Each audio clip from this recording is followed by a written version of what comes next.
Welcome to the Practice Podcast, conversations probing the nature of practice. I'm your host, Dave Fearon. This is a little different conversation than many that I have posted, and I like the difference because this is with my retired architect cousin, Stephen B. Rich, who, as you will hear momentarily, has a lovely Maine accent. Unlike because my accent faded away living down here in Connecticut all these years. Well, as soon as I start hearing Steve's accent, mine starts to come back. You'll hear that too. But his practice is, and as long as I've known him, it has been related to architecture, particularly seeing things come together from a plan, seeing the actual work being done by a number of skilled practitioners. That always gave him pleasure, as you'll hear him say. But there's one point that he makes a couple of times that I'll underscore, and that is why his company succeeded. It was because they listened very, very carefully before anything was promised or done. Listened to every possible customer who was ordering the architectural work, every possible stakeholder for the site where the building would be built or remodeled, taking into account how people were going to want to experience their buildings long after the work was done. So there was a lot of listening, and then creative design, and then getting out there and watching the work be done carefully so that the plans came together as promised. That's Stephen B. Rich, my wonderful cousin. Stephen B. Rich, Stephen Brewster Rich. I happen to know what the B stands for. I'll confess right up front, folks. This is my cousin, Stephen B. Rich, who spent most of his adult years up until retirement as an architect. And in fact, I can remember when he went off to Syracuse University to major in architecture, started right there telling them about the family connection to Syracuse, that my great-great-great-grandfather was one of the founders of Syracuse. And there was, I think, in one of the Syracuse buildings, in the Deke House, a Fearon room. So I said, listen, man, you go over there, you have any challenges with your grades, you have any problems, just mention my name. Your dad was instrumental in getting me familiar with Syracuse when I was starting to look at architecture. He was always a strong supporter of the school. And when I first went off to interview for where to go, I interviewed at Syracuse and at Cornell. Mm-hmm. And I went to Cornell first, and they said they could give me some financial help if I made it through the first year. Yeah. But they didn't have any help for me the first year. Yeah. And Syracuse, the dean said, sure, what do you need? Let's go. So that was a quick decision, and it was a great experience, really, really good experience. It was. Nice to carry on the rich Fearon tradition. Well, it is, and there's another tradition, folks, that we used to kid because our shared grandfather, Ralph Rich Sr., was one of the very first employees of American Standard, which makes bathroom fixtures, essentially. And we used to say, well, all of our wealth is in the toilet. Yeah. And Steve's dad carried on his father's work, and they sold for American Standard all over New England, northern New England, and many a story, many a laugh. And we just grew up with my grandparents on one side and our aunt and uncle and Steve and his brother John on the other. And what a life we had on Parsons Road, Steve. And Mom's sister and brother-in-law and Right Billy up, across yeah. the street. Right. We Right. had 4 of the houses that were built in 1949 to 1953. That's right. And Yep. our 3 houses were built on what was a skating pond that was drained, and we got in a lot of bad looks when we moved in there from the kids that used to skate there. Yep. But every spring, though, when the snow melted, those at least our backyard was a pond. Unintentionally, the water would rise up along with the toads. Remember the toads? I remember the toads, and I remember burning the field that became Bob and Lucy Poor's house. That's right. You could smell the frogs that were burnt when the field was burnt. Like frogs laying. Your dad and my dad combined our joint backyards and made a skating pond for us. Yes, I remember that now. For a number of years.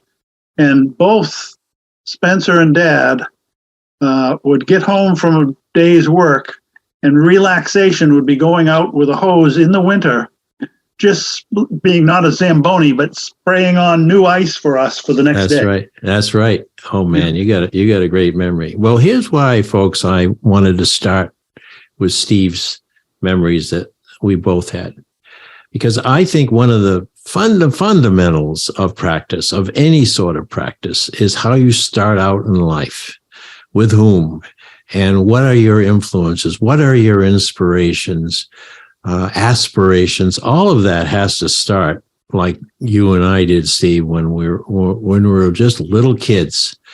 But I can remember now, as I look at my family and yours and lots of others we grew up with, you almost begin to see, by the time someone is 6 or 7 or 8 years old, sort of what they're going to be. Not necessarily cowboy, policeman, all that, but there's something about what attracts a friend. You see, they spend a lot of time asking questions about, for example, how the poorhouse was being built. Bob Poor, it was not a poorhouse. Yeah. And I suspect you were out there not even knowing you're going to be an architect, but you were kind of watching and look how they're framing it up. And remember that? Or going out with our other uncle, Alan, who was a master plumber, but also a contractor, and watching him build his house and then starting to build others. Does that ring a bell? Oh, yes. I can remember going over to visit Brucey at Alan's house and just be amazed that Alan built that house.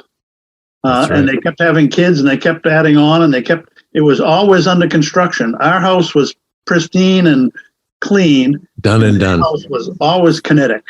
Yeah. And that was fascinating to me. Yeah. And then basically looking at the way that went, that was a family, a growing family. And there was when they would add that wing or whatever else, you'd go there and you'd feel the love, you'd feel the comfort, the way that house was designed. Yeah. And I think there's the beginning of the architect's eye. I'm guessing that's true. Let's leap all the way up to the present. One of the reasons I thought I'd like to get back to Steve as a practitioner was that he has been retired a while as an architect, yet there in his yard up there in Glenburn, in their Serendipity farm, is this handsome 2-bay garage. And I want to know first, Steve, I'm sure you just turned your back on it and said, build it and I'll come look at it when it's done, right? No. How much of you do you have in that garage? In terms of your vision and not necessarily picking up the hammer, but making that materialize? Well, first of all, I could just step out on the front porch and watch, and then walk 20 feet and interact with the guys who were actually doing the building. And I had my neighbor's good friend and great residential contractor. So I had a lot of trust, and I recognized the skill that I didn't have, or the time that I didn't have, that they had. But I got to be honest, for all of the architecture that I've done, the most important thing has been the relationship with clients and trying to figure out what they want. And with this garage, I made the mistake of making it mine and not consulting with my partner, my wife. Uh-oh. And this, you would think I know, with all of the client work I've done, that she's probably my client. And yeah, so you gotta park something in there from time to time. Well, and she has to live with it. It has to look right for her. Mm-hmm. It has to be something that we both agree we're going to spend money on.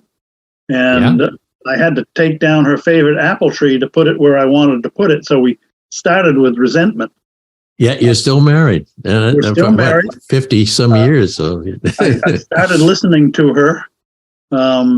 She made a really interesting observation. She said, when my grandfather was going to build a cottage on Cape Cod, he made a model for my grandmother so she could see.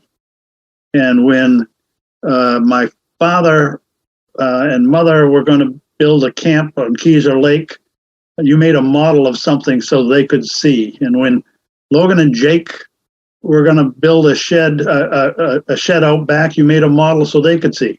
Where's my model? Oh, my Lord. And right there, I knew, well, we got some work to do. Oh. But the nice thing about it is every change that she encouraged or insisted on were really good steps forward. Yeah. And that's what makes successful architecture. You got to listen.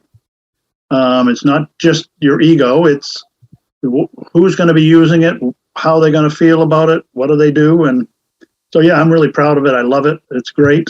I've been 47 years without a garage, and now I have one. And you're in the snow country of northern Maine, folks. He's not sitting down here in the torrid Connecticut Southland. No, I'm looking out my third floor window, and there's snow all over the ground. The stream out back's frozen. It's still winter. Still winter. Heading away. About that garage. Now, one of the features that I looked at, because you posted a picture of it on Facebook, was these magnificent doors. Mm-hmm. What's the story behind those doors? Well, Valerie and I both didn't want to do just plain white raised panel. Go down to Lowe's and get a couple of ones that you can fold up with an electric button on them. Why did you have to make such beautiful wooden doors? Well, they're not wood. They're just a standard overhead door. But I went shopping at, just finding out what was available. And I've learned that there are 3 grades of doors. There's the basic contractor residential door, there's a mid-level, and then there's a high level. Yeah. And Valerie wanted the high level, and I didn't think we should spend that kind of money, so we settled on the mid-level. Uh-huh. But it's one of those things where we wanted it to be like a carriage house, cottage house. Right. It wants this. We're going to see it every day. First thing people will see when they drive in your driveway. When you come down, our driveway is 800 feet long, and you get to see it, and it blends in with the house. Yeah. But it's the doors are just, I'm thrilled with them. I was a little apprehensive when they first were dropping them in place because the color seemed to fight the red of the siding, which is a nod to my grandparents' dairy farm barn up there in Vermont. Yeah. Yeah, but these 2 doors are just delights. Lovely. It had a lot of touches. Now I want to take us back in time. I can tell you when my mother, your aunt Lois, was living there in Ocean View alone when my dad had passed away. Oh, by the way, that's not Steve's cough. They have so many dogs that they basically are relegated to living on the third floor because the dogs occupy the other two, and then they have two donkeys. We only have 5 dogs, and we're long-term babysitting another dog. John's former wife's sister, my former sister-in-law, and her husband spend 3 months in Australia visiting their kids, and we babysit for their doodles. So there you go. Yeah, that's another story, another time about your practice and Val's regarding rescuing animals. Also having this barn, not just barn, but a place where people can bring their horses and board them. And it's just an amazing development over the years, Steve, of what you guys have done. But that garage kind of stands for, it's also got your shop upstairs, as I recall from your description. Actually, the shop is in the back of the main floor, and the upstairs is a storage loft, but it's also Val's journaling room. Oh. And we don't have a basement in this house. It's a slab on grade, so it's going to be our basement on the second floor. And at the end, we put in a pair of windows that look out over the pasture and the front driveway. And it's going to be Val's she shed. That was part of the compromise. I get the shop downstairs, she gets the she shed upstairs. That's wonderful. It's going to work out well. I can't say she said politely, so I'm not going to repeat what you just said. She sat in the she shed. Back to my mother, living in Falmouth, little library near where she lived, old. And one day when I went up to look after her, she said, "Oh, you've got to come. We got to go down this road." That's Steve's worked on that library. Remember? Yes, I do. She was so proud. She said, "Well," I said, "Well, let's go in." She said, "Oh, come on, let's go." And she went in and she looked around and she said, "Oh, it's just, this is what I think a library should be. If I felt better about myself, I'd come up here and spend every day." And I said, "Well, why don't you?" But it was a wonderful treat. So tell a story about that library. That was probably the second or third public library I had designed. Jerry Dinsmore, do you remember Jerry Dinsmore? Of course I do. He was close friend of your dad's. Yep, very, very good friend. Taught English in, I'm not sure, it was Freeport or Falmouth, and was the dock master at Handy Boat in the summer. Yep. He was the one who asked me to come down and interview for it because he trusted what I could do, and he wasn't really happy with what the building committee was trying to put together. Mm-hmm. So I came down and they were interviewing 3 different architectural firms, and we got the contract. One of the first things I realized that I didn't know, and this is an important part of how architecture, I think, should evolve. First thing to do is listening. You got to listen to the building committee, and the building committee really should be assembled for a library, a cross section of the town. And the only part of Falmouth I had ever seen was the Foreside. That's right, the rich boat. On the way to Handy Boat with all of the really nice big mansions and small McMansions.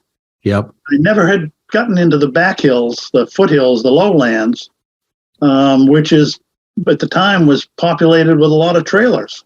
That's right. And that's right. The building committee was a cross section of the lowlands and the Foreside, and getting both sides to agree and feel comfortable and develop ownership was the biggest challenge. But build it after that. Runs smooth. But that's a crucial point. Yep. That it may be a corporate client you're working with, but still there's a matter of collaboration and consensus because you're not only spending money, it's permanent. You're spending not your own money. That's right. Somebody else's. At that time, that was back in the 80s, one of the common debates, particularly for public libraries, was air conditioning. Yeah. And the Foreside group was insisting that we have air conditioning. And the Lowland group, Lowland is not a good word, the Flatland group, really didn't want to spend tax dollars on air conditioning for the Foreside group. So what we ended up doing was putting in the equipment without the chilling units so that it could be added via private fundraising. And it was within about a year. Wow. See, that's a great idea. Yeah. And believe me, those folks who lived out there in the flatland, they don't mind getting a little cool either. In fact, there aren't many hot days in the summer, but I suspect that was the place to come. The first library I ever did was the addition to the Old Town Library up here. Mm-hmm. And the benefactor, the major donor, was Tabitha King.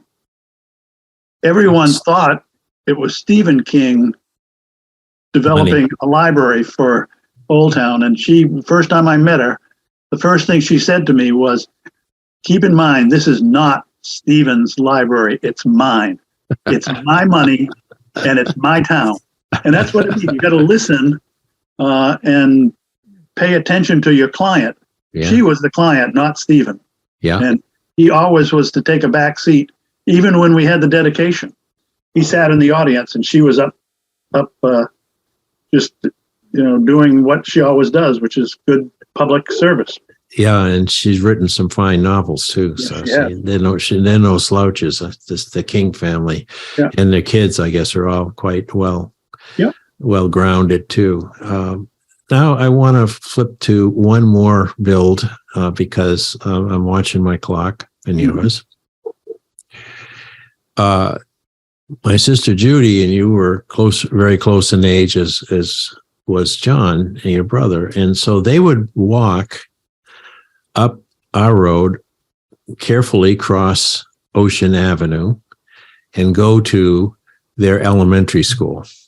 The name of which I don't even remember anymore. The Baxter School. The Baxter School, named after the mayor. Percival P. Baxter. Percival P.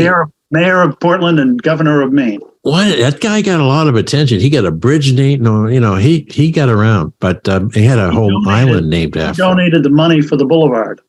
That's right, Baxter Boulevard. But there was Baxter School, and you guys would walk up there with your lunch boxes, an apple, a sandwich, and one of your mother's wonderful cookies. She was a great cook, great baker. And so that was where you were until you went on to junior high. And now years later, you got the contract to tear that school down. Oh, and put a new school up there. I should have mentioned that part. What was that experience like? Well, some years after you graduated from the sixth grade there, or the fifth grade, or however long you got to go. Dad had an 8mm film of the walk from the old Heseltine school as the whole. Oh, that's right. Hand in hand down the sidewalk and up the driveway to this new school that opened up in probably 1950 something, 57, 56, somewhere in there. Would be about right. Yeah. And Percival P. Baxter was there for the ribbon cutting. Oh, I didn't know that. It was in the spring. There's no snow. It was warm, and everyone was kind of not casually dressed, but he was the only one with a heavy wool black wool overcoat and a like a, I don't know, it's not a fedora, but a formal hat. A serious hat, yeah. Serious hat. And I always liked that film. I can't find it now, which is kind of too bad. But that was the start of the school, brand new. When Portland was going through some challenges with the distribution of students as the neighborhoods had grown, subdivisions had grown. Mm-hmm. There was a push to add an addition to Nathan Clifford School. Yep, my And school. Nathan Clifford School was my father and your mother's Yeah, mine too. elementary school. Till we moved to Parsons Road, that's where. And that was an old school when I went there. It was an old school, and it was a big public debate. They went through 2 or 3 referendums to rehab the school, and they were having a problem, so they put out a request for proposal for services to do a study for the feasibility of rehabbing that school or doing something else. And I came down and interviewed for that. They selected us, I think, because we were good at what we do, but we weren't from the area. We were from away, so we were a compromise. We were going to be impartial. But you weren't a Boston firm either, which would have doubled their costs before they could blink. Yep. So we did a study, and lo and behold, the recommendation that we put forward was to tear down my old school and build a new school on that site. And that proposal was accepted. So then we interviewed for the new building, and we got that contract. So whatever happened to Nathan Clifford? Did they kind of leave it as was? It went to, our recommendation was to make it into some housing, and it was rehabbed into housing. Well, that's good. And that's a good story there too. Yep. There was a statue of Nathan in the little auditorium there. If you remember, you probably surveyed the interior of the school. Yep. I can still remember it. Yep. And he was, what was he famous for? I have no idea. I think he was. I think I did one time, but I think he protested something like "Give me freedom or give me death" kind of thing. But anyway, that's a great story. Now, I mean, because again, I'm watching the clock.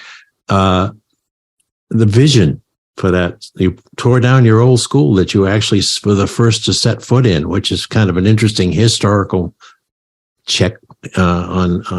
When I first went in the school as a kid, the gym was huge. And all of the appliances were bigger than me. And brand new. During college, I went back there to vote one year, and I could almost jump up and hit the rafters, or the bar joists, and the cabinet that I had to stand on my tiptoes to get the drinking fountain was down at my knees.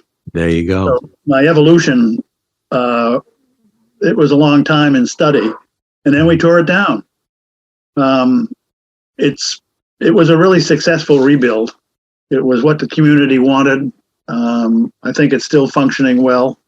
We were able to do some outdoor learning space. Remember the pond out back that we used to skate at? Yes, I do. And the baseball field? Yes.